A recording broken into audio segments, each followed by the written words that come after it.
Welcome to the Survivor's Guide to Life podcast. And it is late June.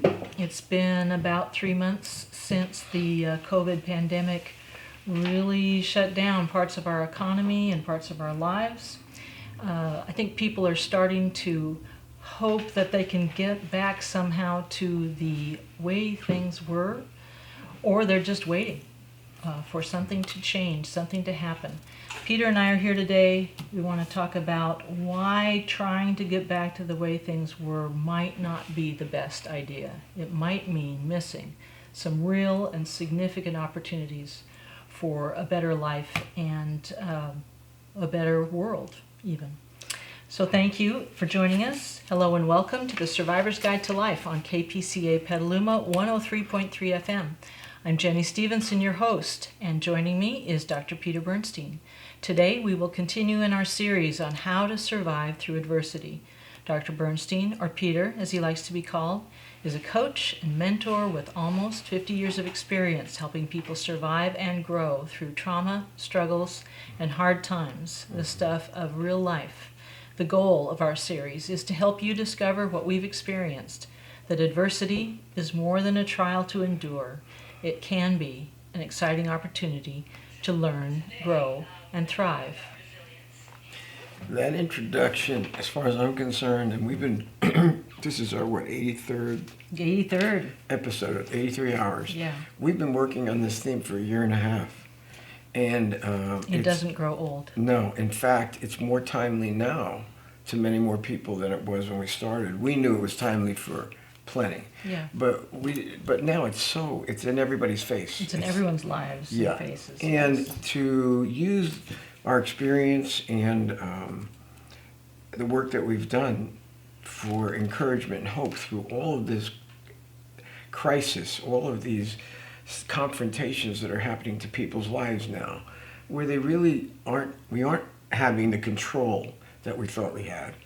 And looking at this, we've got the issues, fears about health, of course, the COVID-19, the economic woes that we're going through, which are enormous. The unemployment is so enormous, I can't even relate to the numbers. It's an unreal number. And seeing businesses struggling and seeing how uneasy everything is. I look at this as a hard time. There's no question about it. But, a lot of people like ourselves, we help a lot and we're going through ourselves, have been having hard times way before this. And we've been involved in an awful lot of people and helping them recover from trauma and crisis. So to us, it's kind of like I know it's not the norm for most people. For us, it is. And we've had to learn over many, many years, along with many of the frontline workers, how to live and exist and actually thrive in these very extraordinary, difficult kinds of realities that we've chosen or been called to serve in. But now it's in everybody's face. And I wouldn't say, I know how difficult it could be for us, and yet I don't see us in crisis over this. I see us taking normal precautions. I see us paying attention to what's going on, but it's not throwing us for a loop like it's throwing so many other people. And the reason is we have so much more experience with crises and trauma and the effects on others as well as the effects on ourselves. One of the things that I know we've learned, what are you going to title this presentation today? Well, we had a little discussion about that. Yeah, that's what I'm asking. And what we ended up with is dig deeper to find hope and strength today. Mm-hmm. And, we've written lots of papers that were published, and I just had to be honest with you, I went over a paper we wrote not that long ago. A couple of months ago, yeah. Yeah, and I forgot about it. This is what happens when we do our papers, because so much is going on. And it came to us in our staff meeting about this issue in this paper, and I didn't even know where it was anymore. And Jenny did. And I realized that we put it out there for our clients and whatever. And then I read it today, and I was taken by it. And I'm not saying this to be self-aggrandizing. I don't mean it that way. It really encouraged me. And it was so clarifying and uplifting that I told Jenny it's a longer paper, and that we need to shorten it and send it to some of the bigger papers and editorial columns, because I think it's that good. In fact, I've read a lot of good material, and we've used it in editorials about how to find hope and strength during difficult times. I think most of the papers, most of the editorials we read, I feel have been very, very good. There's been a lot of overlap. Well, I want to say one thing. I think our paper that I read today is better than, more encompassing than most of the others. There are some that really stick with me, and I'll mention one briefly. But I felt that this really covered so much ground that's so relevant to right now. And that paper and the principles in it come out of the experience that you were talking about just a moment ago. The kind of work that we do and the lives that we've led and the calling that we've followed over the years in this what we call extraordinary reality has led us to go through very challenging times and experiences and learn how to grow through them and to learn and to move forward.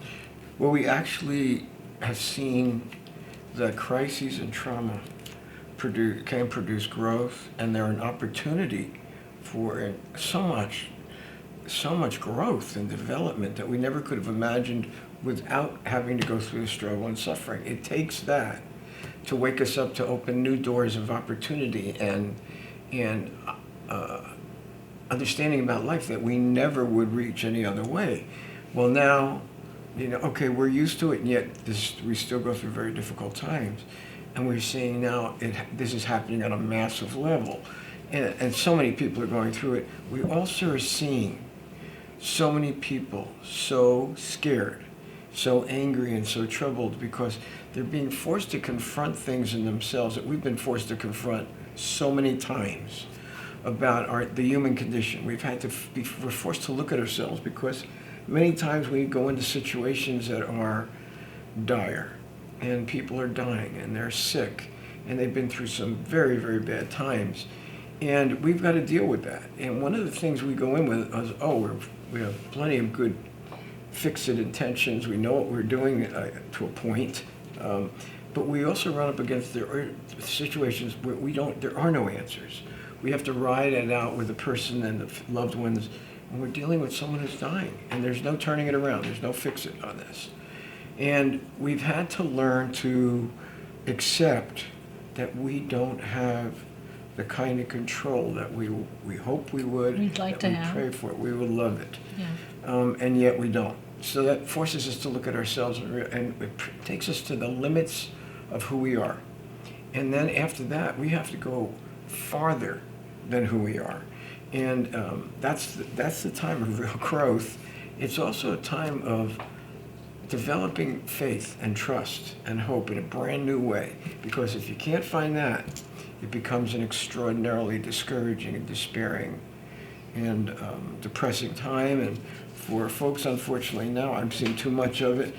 They're getting seriously depressed, and they're petrified, and they're not moving. Many people I see are so stuck, and if they've had attitudes, and forgive me, I know not everybody claims to have had this, but as I think about it, the word that comes to mind is an attitude of entitlement, that things are supposed to go a certain way. We've worked really hard, we've made a lot of money, or we've worked hard for money in our homes, if we're in corporations, our 401ks, all our pension plans, and all our financial security. And so we figure we've done all of that, and we should have security now. We should be feeling very comfortable. And instead, it's just the opposite. Because most of the things we've struggled for and worked so hard for are not holding up during these times. In fact, this is a challenge for our health, for sure. It's a challenge economically and financially, and many people who are hard workers, their businesses are going under. Hard-working employees don't have work to massive numbers. We're not talking about people who don't want to work and haven't been productive, but whatever they've invested themselves in isn't holding up now. So that's being taken away. And it kind of causes this stripping Yes. of what we thought was going to give us security and safety. We've talked about it before, but it's a very profound experience because it's excruciatingly painful. It's painful, and it can, and like you said, it can leave people very scared because if they haven't gone through it enough or really gone through it before, they're wondering if they're going to make it through okay. If they're even willing to go forward. A lot of them don't go forward at all. They're just paralyzed with fear, and they're not what you call a self-starter, or their fears are so overwhelming they just can't put one foot in front of the other. Of course, the media is filling them with fearful information. The truth are this COVID-19 crisis is not going away. In fact, it's increasing. So what we thought would happen isn't, what we were hoping for isn't happening. So things are hard. Nobody's minimizing the realities. We're just saying, are these realities enough to shape our entire outlook toward our life in a negative way? And the answer is it shouldn't be. And that's when we begin to look at ourselves, and it's not easy, and come to grips with what we wish we could have been, but we're realizing we're not. And we're also looking at that we've invested ourselves with such intensity in getting ahead and all these, the financials, we call them the tangibles of life. And we've made a tremendous investment in that. And now we're finding that instead of it giving us an inner strength, it's just the opposite. Or security. It's a very fragile defense against the things that are happening now when you're in a crisis like this. So you look at that and you go, well, then what happens? Well, there's an incredibly different reality that's been masked when you're invested in your tangibles. That's the intangibles of life that are really important, that offer fulfillment and creative and a certain creativity in real life. And it's a completely different way. It's investing your energy into things that really count in life. And it's not money. It's not material things. It may be your fellow man. It may be your family. It may be loved ones. It may be people that are less fortunate than you, even though you're suffering and struggling. And yet those things can bring about a gratification and fulfillment that no money can buy. But yet we wouldn't even know about that if we stay locked in the other way and stay locked into which we've done. I think we wrote this paper originally, one version of it, in the last crisis, which was the Great Recession. The Great Recession. And we even wrote a book and papers that were published then, and the book was called Trauma, Healing, and Epidemic, which really came out of that crisis, and we all were affected. I was affected plenty, economically and personally. And yet, out of it came so much creativity and so much information that flooded us about our experiences in the past and how we could help other people get through this, because they were petrified. They were losing their homes, their money, their security. They were being bullied and treated terribly by the banks. And it was a horrible time, really, really horrible. And they were made to feel like it was their fault. And the truth is, they were the victims of very corrupt business, no question about it. But yet it was happening on a massive level. I mean, it was terrifying. So many people were afraid. But we learned a lot. We learned a lot at that time, and we're putting that to work now in the crisis that we're experiencing as a nation, as a world. So we'll continue. Yep. You've been listening to the Survivor's Guide to Life on KPCA Petaluma 103.3 FM. We'll be back after a short break. Welcome back to the Survivor's Guide to Life. I'm your host, Jenny Stevenson. Peter and I are here today talking about, we're working off of a paper that Peter put together just recently. And we're talking about our title is Dig Deeper, to find hope and strength in this crisis, in this very difficult time. It's not getting all that much easier, but there are ways to approach, ways to go through this time that will lead to a better life, a better outcome than others. I know. And, I feel a sense of excitement, maybe a little anxiety too, that this is a really important paper. It's a really important subject, and we want to convey something positive to people, because this is a time that it's too easy to fall behind fear and panic and discouragement and despair and distrust. And I still see too much of that. Every bit of that is a handicap It toward does. moving into a better, Absolutely. more successful outcome. Because absolutely. And the last crisis we saw stages. And one of the things that finally the barriers came down between individuals, and people began to care about each other again and relate to each other. The barriers of pride and, everybody out for themselves, which was pretty intense at that time. Well, we watched that be broken down. And not that people did it on purpose, but the whole situation was so critical. That was one of the things, and what came out of that was so touching, because it was like everybody was dealing with this adversity, and we were all in it together, and people began to show compassion and empathy for their fellow man like I haven't seen in a long time, and on a pretty big scale. Mm-hmm. And that was a wonderful transition and transformation that we saw, and it was very hopeful. Yes. To see that happening. And I think our concern, and I don't remember being heavily emphasized, was I just hope people, when this is over, don't go back to the way they were. Well, unfortunately, that's kind of what we saw. I'm sure. did. I know there are people who changed as a result of their experiences, yeah. but more than we would have liked to see, wanted to go back to life as normal. And so they went back, and unfortunately, the barriers came back up, and the stress, desire for self-sufficiency, success, and financial stability became overpowering. Well, here we are again. Mm-hmm. And I think this one is so much more massive because we're also dealing with physical health and mental health now on a huge scale, tremendous. I think this particular crisis is so much more encompassing because it's a pandemic, and we're seeing it affect the entire world, and physical health, anxieties about death and dying. The threat of becoming sick is interfering with that thing we saw before of people reaching out to help others. I know. Now the threat is reaching out to others might result in becoming sick. And it causes a sense of distrust and distancing. Yeah. It's a reality. It's an unfortunate one.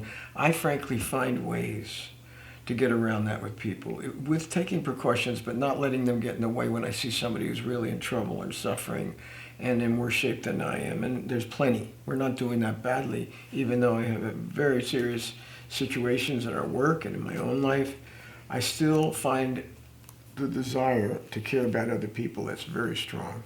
And when I see somebody in need, I make sure that I respond generously, personally and financially.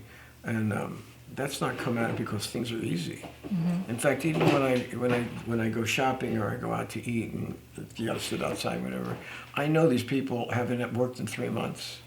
I know that just to get for a waiter just to have some work, it's a big deal. So I make sure even the money that I give them is more than I would normally, because I know this is a different time. The need is greater than it was. Much greater. I don't think like, I have to watch my dimes, dollars and cents. I want to care about my fellow man and make sure that I help them too in whatever way I can. And those are just some of the ways. There's a many. But we've read a lot of papers over the last months. There's great editorials in a lot of the papers. We love them. But the one that really sticks out in my mind the most was in the Wall Street Journal. And I'm not going to go through the whole thing, but the reason I'm going to bring it up is it'll become obvious in a minute. It was called "Dying Gives Us a Chance to Confront the Truth," and it was written by Kevin Rowe. He's a theological professor. Beautiful article and very touching. And being a professor, I thought, this is going to be one of those really esoteric intellectual papers, and it's a great theme, but is it going to come out, like in real life? Well, it turned out to be really applicable in real life. And why? Because he's a younger man, and he's dealing with a wife he adores who's dying, and he's taking care of her. Now, of course, I relate to that. My wife is dying too, and I've been together with my wife. We've been married 44 years as of last Friday, and we've been actually together almost 47. And I've loved my wife every minute. And so, of course, I relate to this. But the article is done in such a profoundly enlightening way. And I'll tell you what I mean by that. He talks about something that really, he talks about getting to the place where authenticity and truthfulness is all it really matters. And he talks about a principle, a set of principles that were written during the Middle Ages in the Christian world called Ars Moriendi. It's called the art of dying. Mm-hmm. And it talks about what you can learn dealing with someone who's dying over a long, extended period of time. He also said today most people think, oh, it's better to just have a quick death and just get it over with, and it's easier on everybody. Well, these principles, and this guy certainly doesn't agree, and neither do I, there's so much to be learned and so much growth that can happen. And what he says is even through this terrible crisis that he's going through personally, as well as the COVID-19, and this was written During this time. and it's definitely, he makes it very applicable Mm-hmm. to the crisis. He says there's so much to be learned. And what really happens in this stripping away is your values and your priorities change. If they're not there, they're going to change. And it brings out the commitment to truthfulness and authenticity and the things that the world is so caught up in, and we all have gotten caught up in, just fall away, and they just don't seem so terribly important anymore. What really matters is speaking the truth, being authentic, coming to grips with what's real and what's really important and valuable in life and precious. And the rest of it just is not that big a deal anymore. I agree with him wholeheartedly, and I know what he's saying is true. And he also talks about something else. Through the crises, he talks about the high level of anxiety and fear that he's seeing. And what he says is, we don't ask the question is, well, what's behind all of this anxiety? Now, being, a psychologist for almost a long time, to say the least, today I'm more of a trauma specialist and consultant and mentor. But what he was talking about was thinking about this, and he's talking about people, what's really behind it is people's mortal fear. What does that mean? It's their fear of death and dying. Now, why would that be even more applicable on a massive level now? That's one of the basics of that's happening, fundamentals of this crisis. Basic reality fact right now for Exactly. most people. Yeah. And it's forcing all of us to come to grips. This is one of the good things, although it's coming harshly and painfully, that we're all being forced to look at, and that is one of the most core conditions of existence is we're all going to die someday. Our loved ones are going to die. We're going to die. And all of a sudden, the conditions that we've used to be just kept that kind of thing away and stayed distracted from that reality are falling to the wayside. And here we all are hearing about, I think 500,000 people have died so far from this virus. Millions of others have been afflicted. I mean, this is for real. Mm-hmm. And yet, at the same time, he's saying, well, it's time for all of us to examine the truths that come from accepting that death and dying is part of everybody's life. A very agonizing, painful part. And yet, out of it, so many good things can come, like a commitment to truth, honesty, paying attention to what's really important. So instead of looking at this COVID-19 crisis as the worst thing in the world, he's saying, at the end of it, I know what it is that you're talking about, in some ways, we can actually be thankful for what comes out of this, because look at the good that can come out of this for all of us. And I know it sounds a little perverse, and the world can be, as he said, pretty rough place. And this is one of those devastating things happening in the world, and he's right. And yet, can something really valuable and good come out of it? And he says, absolutely. One of the main points that you make in your paper has to do with emotion, mm-hmm. and how emotions can prevent us from having perspective and being able to connect with what needs to happen in the present and how to move through a very difficult time. Absolutely. We're seeing many people, as you mentioned, being fear-driven. It can be fear of death, just exactly as you're talking about. It can be fear of losing a tangible, an intangible, a loved one. Yeah. And that one of the key ways to get through times like these is to be able to look beyond your emotions. You've written about that extensively. A lot. And our work has been devoted toward helping people get through the agonies and emotional wounds and scars of trauma and loss and pain. for a long time. Thousands and thousands of hours of helping people do this. And what really has come out of it is we've seen, helping people through this, we've seen so many people come out different and better and have a new kind of growth and development and be a different kind of person. And they look good. And yet we know what they've been through. We've developed techniques to deal with the impact of trauma on the body and how it affects everything else. And we've learned to decompress. We know how important that is. But one of the things that we've learned is when people talk about feelings, they're really talking about emotion most of the time. We're talking, we talked about fear, but there's also anger. And how about the anger that's coming out these days? Anger coming out these days, or sadness and grief. Absolutely. There are emotions. And they're coming out in some very destructive. Some very destructive, both of others and of self. I know, and to me that's unacceptable. And to making other people targets for our anger and frustration, this is such a prime time. Everybody's been locked up in fear and isolated. And what comes out of that is frustration, anger, and rage. And the way it's coming out is so destructive. And there's been so much terrible, really heartbreaking violence it's going on right now. And frankly, I find it repulsive. And I don't see that one group of people are more important than others. To me, all people are important. So when I look at that, all of a sudden, we're not talking about one group of people that are being mistreated, because that happens. We're not denying that.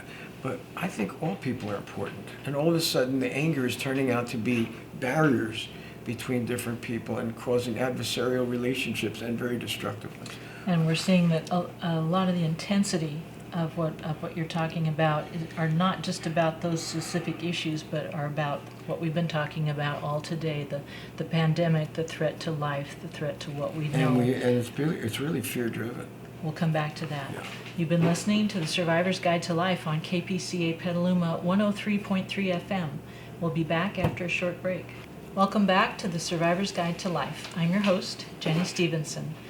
Peter and I are talking about how to approach in a better way, moving through this time and coming out the other side of this crisis in a better place as better people. It can be done. What we were talking about just before the break was how emotions, not feelings, but emotions, intense emotions, can get in the way of being constructive, of moving forward, of developing strength and resilience in this time. Emotions like rage, anger, fear, sadness. Grief. Although I think grief can also be a feeling and not just an emotion. Well, that's right. I mean, we're talking about grief that's going out of control. But you're right. And Jenny just made a nice differentiation, and I want to clarify it. When we talk about emotion, there's what they call a normal felt state. And that's part of our intuition. We're built with that dimension that we can feel situations and be sensitive and connected. That's normal. That's good. The precautions that we take, there's normal fear. There's healthy fear. Right now. That's what's behind some of the regulations that we think are smart, like wearing a mask or staying some distance. Absolutely. There's normal, and that's a fear trace, but that's good fear. Yeah. We're talking about the kind that turns into rage and turns into attacking and turns into self-destruction as well. Panic. That's not normal emotion at all. No. That is a normal feeling at all. That's emotion.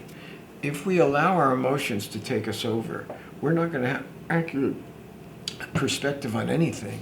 There's certainly not going to be hope involved. We're not going to have trust, and we're not going to have faith in any of it. It's going to block it all out. Now, we know because we know emotion. We work with people. It affects us. We know what it feels like to absorb those intense emotions. We have our own histories. So we know what that's like. The difference is we know how important it is to decompress it and learn how to deal with it in a way that will not be destructive, in a way that clears and de-intensifies everything, brings our nervous system back to a normal state of self-regulation.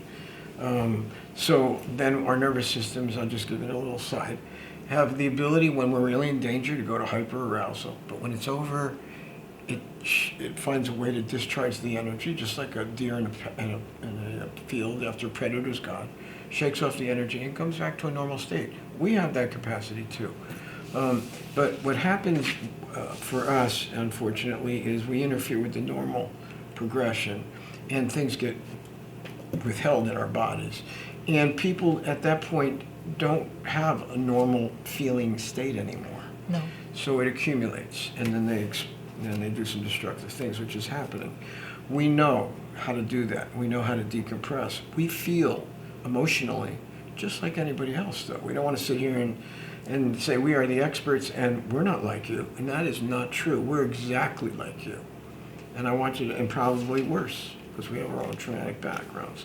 But the truth of the matter is we certainly, a long time ago, had to take responsibility for being mentored and learning how to deal with these emotions that could be self-destructive enough that we could hurt the people and the things we value. It could have led to addictions. It could have led to alcoholism. It could have led to violence and divorces. All of that, of course, could have happened for us too. But we just took responsibility saying that this is what we want to do in our life, and we've got to learn to deal with this, and we want to have a better life. The truth is you can diffuse the pent-up emotion and come back to your normal feeling state. The situations, though, can stay just as bad out there as ever. It's just that when you come back to it, your head is clear, and you're able to be focused on the present and deal with it in a much more constructive way. And that's what I don't see people doing. Absolutely I don't see it happening. Do I think it's needed? Massively so. Yeah, I want to stop for a moment, because the point you just made, I want to make sure that everyone gets that, because when you're in an emotionally overwrought state, you're really not able to see what's happening right now. You're panicking or you're enraged, and you can't respond to what needs to happen in your life right now, to the people in your life or the circumstances. I think sometimes people get that emotional charge and they think they feel strong, they feel ready to take stuff on, but they're not clear the way they need to be about what needs to happen. No, and I think one of the things we've learned over a long period of time, and we do have expertise in, is triggering. And what does that mean? It means folks have histories, and let's say they have a lot of fear from their past, or a lot of anger, or a lot of whatever. During these kind of critical times, that can be triggered. And what happens is, instead of dealing with a normal situation that there is normal fear, all this other stuff comes up and it contaminates the present. So the reactions are so overdone and out of control. We do see it. We know it happens believe it can happen to all of us, but it's so destructive. When you would take care and not let the spirit of fear take you over, and those emotions take you over, and know what to do with them, and know how to deal with them in your body, and how to get the help you need, it's astounding how you can look at a different situation in the present much more constructively. Like you said, the situation may not change that you're in, but you can come to it from a different place. Absolutely. And see it in a new way. One of my favorite philosophers, psychiatrists, was when I was getting my master's, I discovered this guy, Viktor Frankl. And he had been in a concentration camp, the Holocaust, for 4 years. And he wrote a number of books. I wasn't an intellectual when I went back to school. And yet this man really grabbed me, because he spoke about things that made such sense to me. And one of them talked about is we couldn't change the abominable situation that he was in. No. Watching all of his family be murdered and watching atrocities that were beyond belief. And yet, he said, we can still find hope in the midst of all of it. And one thing, we don't have control over the circumstances around us. And he was dealing with Nazis and Hitler. Yeah. And he was a Jew, so he was in a concentration camp. But what he did say was, we do have the choice in how we respond to our circumstances. Yes. This man had a common sense about him.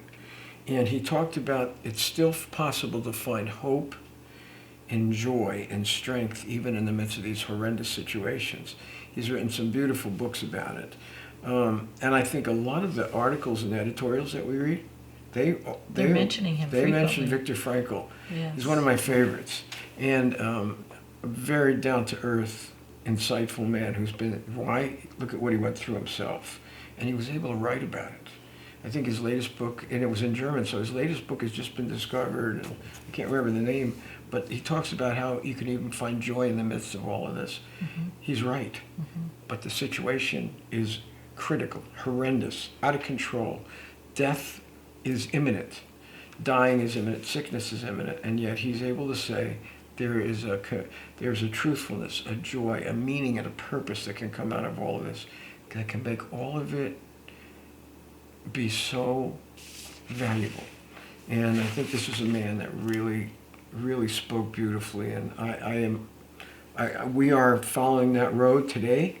We want to put that message out to people today. One of the ways you have worded that in your paper is that by holding on to the perspective and not being overcome by emotions, you can find that answers to our challenges, answers to your challenges will come. You can have faith that you can work through it and find answers. It does come, and I think having faith really, and it could be religious, it is spiritual and personal.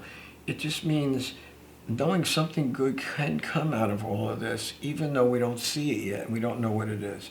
It's certainly a much more positive outlook, and I can speak from experience, and I've been through so many crises and difficulties and dangerous situations in my life before I was a professional.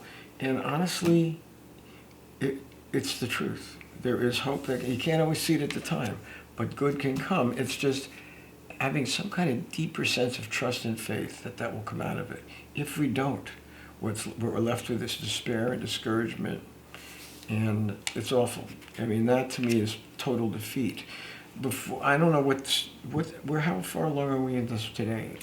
We are in the midst of the third segment, and we'll have one more after that. And I know you want to get to some of the points that you've made in your papers. Well, I do. Some of the things that we find are principles that we have in every one of these papers. Only we kind of morph it and tweak it to the present, whatever the situation is. And I don't want to miss those because they are so valuable.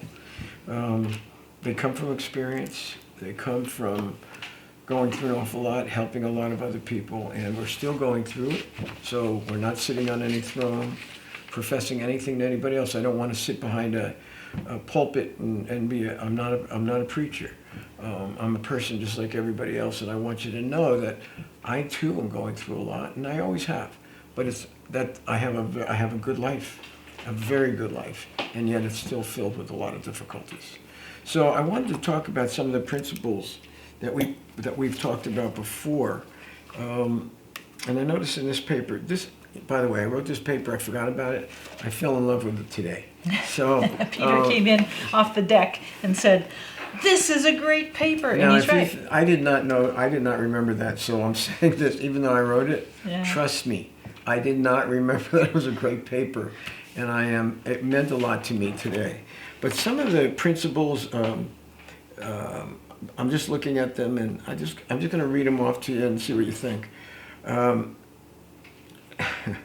We need to begin to live each day to the fullest and giving it our best shot without worrying and anticipating the most frightening possibilities or outcomes. I said this, and this is tweaked today. This is tweaked to the current crisis. This is quite a challenge with the media bombarding us with the worst case scenarios.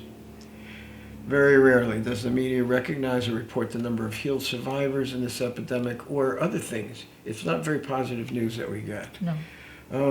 We got to remember that whatever tomorrow brings, we've got to trust there will be answers for the challenges as they emerge. If we don't do this, especially after taking in the dire predictions, we'll start worrying more intensively, overwhelming our capacities for hope, instead panicking and becoming paranoid and making ourselves sick from the emotional distress, anxiety, and fear. It's already happening. We're helping people. It's happening to them now. So we know this is for real, and we don't want to see good people get sick over this. I said when we start worrying, we got to recognize that this will evolve into panic, hopelessness, and discouragement. These are our enemies. Instead, we need faith, hope, and trust to overcome our emotional reactions. Without faith and trust, we'll anticipate the worst tomorrow, the worst next week, and the worst next month or next year. That's dire to do that. And yet all of us are tempted to fall into that. And I talk about, of course, my source of faith is I believe in God. And the reason is that many times I've come in situations in my life to the end of what I know I'm capable of doing, and I have no other place to turn when I'm completely at the end of myself. And I find a strength greater than myself and a hope, and it really comes, it's not me. And out of some very difficult and dangerous situations in my life, that's what I've discovered. So, I think during these times, people have to take time to evaluate their spiritual lives too. Now, it could be religious, it may not. And some people who are very religious need to start examining what they profess versus are they really hiding out in the religiosity too. I mean, there's a lot of different ways to go about this. That's an important point, and it's one of several, and so let's we'll come back to them after our break. Okay. You've been listening to The Survivor's Guide to Life on KPCA Petaluma 103.3 FM. We'll be back after a short break. Welcome back to The Survivor's Guide to Life. I'm your host, Jenny Stevenson. Let's go ahead and get right back to the paper that Peter brought in today. It's full of very practical, hard-learned lessons on how to make the most out of a very difficult time. Absolutely, and we apply these principles and help other people. So we've talked enough about refusing to take on the spirit of fear. To me, it's very important for your feet to solidly be planted on the ground. In other words, to be down to earth. And the other is to deal with reality. I'm not telling people to be in denial. And knowing me, I'm the last type. I'm just not that kind of type of guy who's out of touch. I'm the opposite. But it's important to face the reality now of the virus, its financial fallout. I say don't bury your head in the sand. Look at the hard facts of this evolving situation and crisis, as painful, frightening, and traumatic as this may be. The potential loss of your health or that of a loved one, the loss of a job or business, and your income, they're extraordinary facts right now. But recognize the next one, that facts are not the complete and total reality. So don't let the facts be that. And don't let them determine whether you're happy or sad, fulfilled or miserable. The facts can be extremely frightening right now with the possibility of losses that I just mentioned. But remember to refocus on the non-tangibles. There is so much beyond what we've been recently caught up in and striving for. I find that a careful balance of tangibles and intangibles provides a solid foundation that is realistic and hopeful. And we've said, don't let your emotions dictate and contaminate your perspective. We've done a lot of talking We've talked about that, yes. Another one is appreciate what you have. If you have a loving family or a community, and if you have your health, or even if you don't, appreciate what you do have. The little things can begin to matter so much and be so fulfilling. Appreciate what you have, what you've been given, and how good things have been. I can say that in the midst of probably one of the hardest times in my life right now.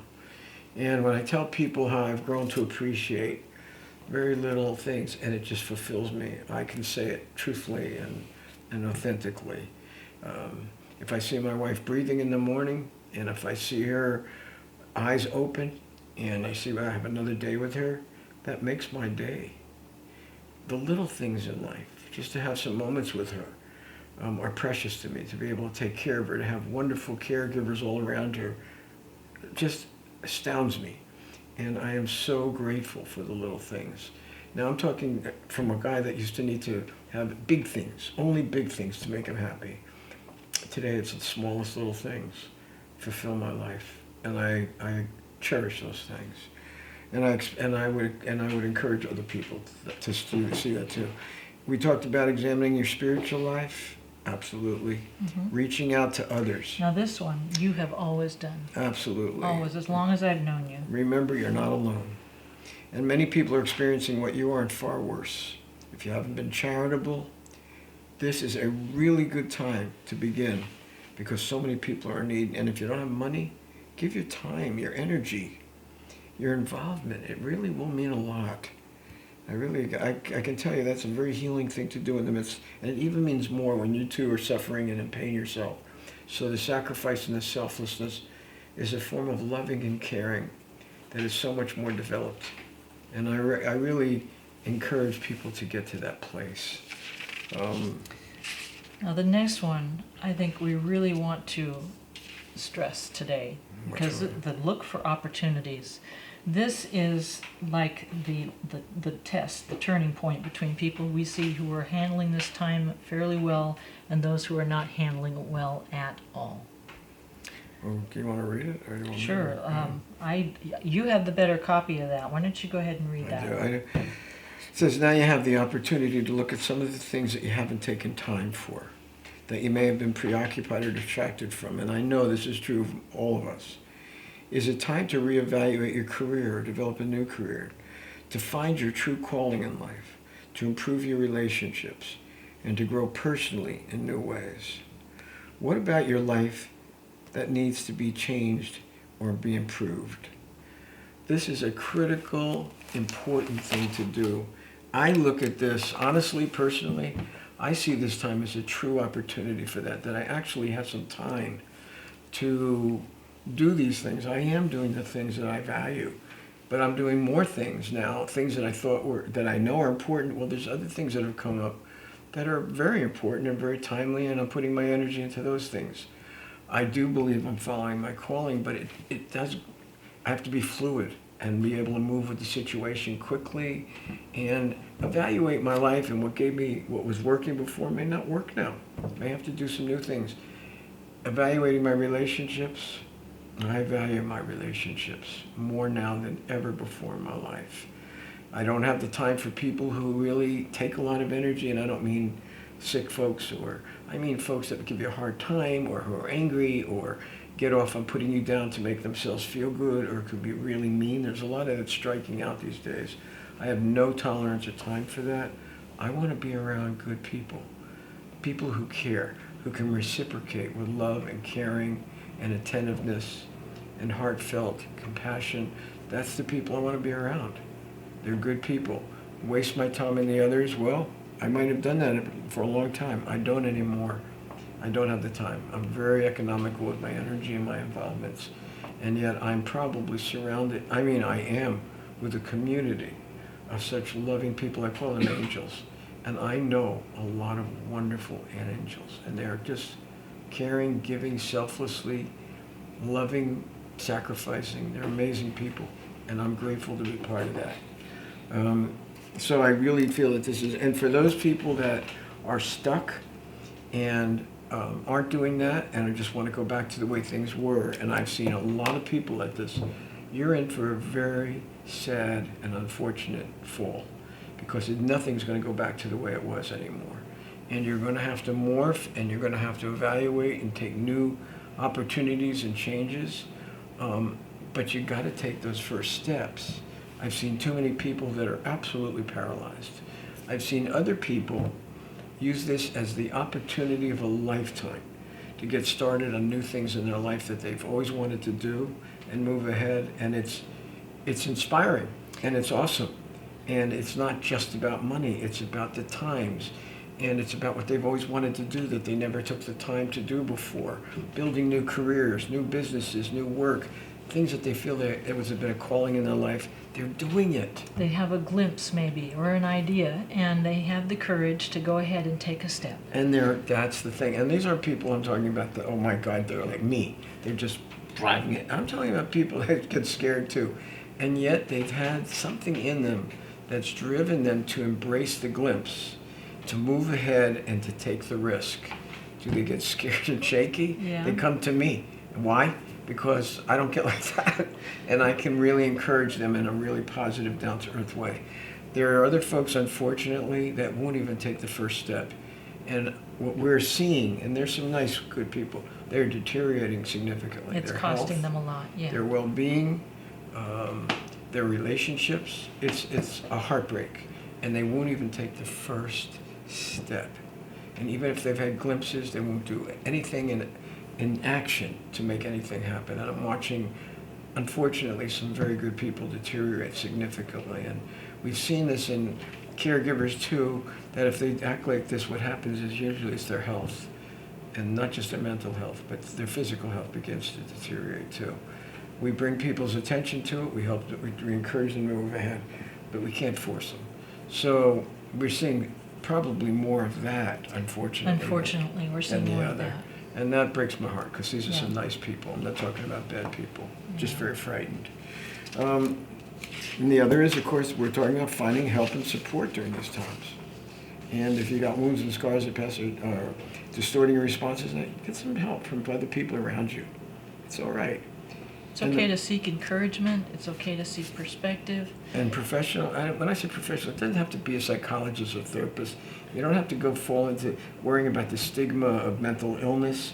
No. I'm talking about getting the support you need, like the work we do with the body. We don't even call it psychotherapy anymore. It's body work that gets the deeper emotional material out, so we can get these people on their feet and mentor them onto their life. That's much more important to us. But the other one is, don't give up. Yep. And I say, let me encourage you, hang in there. Don't let your emotional state about possible health and financial issues, especially regarding the COVID-19 determine your future outlook. Remember, there is far more to life, to what you're experiencing right now. Have faith and trust and hope in what you yet can't see yet, but know there are good things out there waiting for you. Do I think that's easy? No way. No. Do I have an easy time with it? No way. But I know from past experience it's true. And I do have an arsenal of past experiences that tell me there's going to be good things eventually, and there's going to be purpose to all of this. When I'm going through it, I'm just like anybody else. It can be horrendous and very painful and overwhelming emotionally, no question about it. But I know deeper within myself that there's good that will come out of it. There is purpose to all of this. And I've just got to have the faith and trust that it will all work out eventually. And what I'm telling you is just what I talked about. And let's see. I want to check with Steve. How much time do we have left? We're probably got about 3.5 minutes. Oh, wow. We have time for a short example. Would you give someone someone who has taken the chance, someone who has moved forward and taken steps? Our producer's wife. She's been amazing, Colleen.